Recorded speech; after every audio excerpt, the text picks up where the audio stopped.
کیا آپ تصور کر سکتے ہیں کہ کوئی انسان دیکھ نہ سکے لیکن پینٹنگ کرے، دنیا کو رنگوں میں بدل دے؟ یہ کہانی ذیشان کی ہے، ایک ایسا بچہ جو بچپن میں ایک بیماری کے باعث اپنی بینائی کھو بیٹھا۔ جب دوسرے بچے سکول جاتے، کھیلتے، خواب دیکھتے، وہ اندھیرے میں بیٹھا رہتا۔ لوگ کہتے یہ کچھ نہیں کر سکتا، یہ ساری زندگی بوجھ بنے گا۔ لیکن ذیشان نے ان باتوں کو اپنی حقیقت نہیں بنایا۔ اس نے کہا اگر میں دیکھ نہیں سکتا تو کیا ہوا، میں محسوس کر سکتا ہوں۔ اور پھر اس نے ایک غیر معمولی کارنامہ کر دکھایا۔ اس نے مصوری کا سیکھنے کا ارادہ کر لیا۔ لوگ ہنسے، مذاق اڑایا، لیکن وہ نہیں رکا۔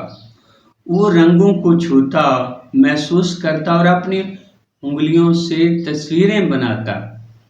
روز بروز بہتر، مضبوط اور گہرا فن۔ سالوں کی محنت کے بعد اس نے ایک پینٹنگ نمائش میں رکھی۔ لوگ آئے اور جب تصویریں دیکھی تو سب حیران رہ گئے۔ اتنے رنگ اور اتنا جذبہ!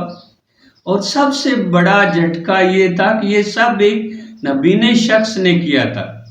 نمائش کے آخر میں ذیشان نے صرف ایک جملہ کہا، لوگوں کی آنکھیں انہیں دنیا نہیں دکھاتی، میرے دل نے مجھے دنیا محسوس کرنا سکھایا۔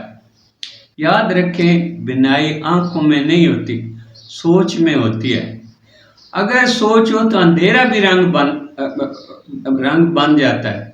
کمزوری اصل میں کمزوری نہیں، اگر اس کے ساتھ حوصلہ ہو تو وہی انسان دنیا بدل سکتا ہے۔ دل بینا بھی کر خدا سے طلب، آنکھ کا نور دل کا نور نہیں۔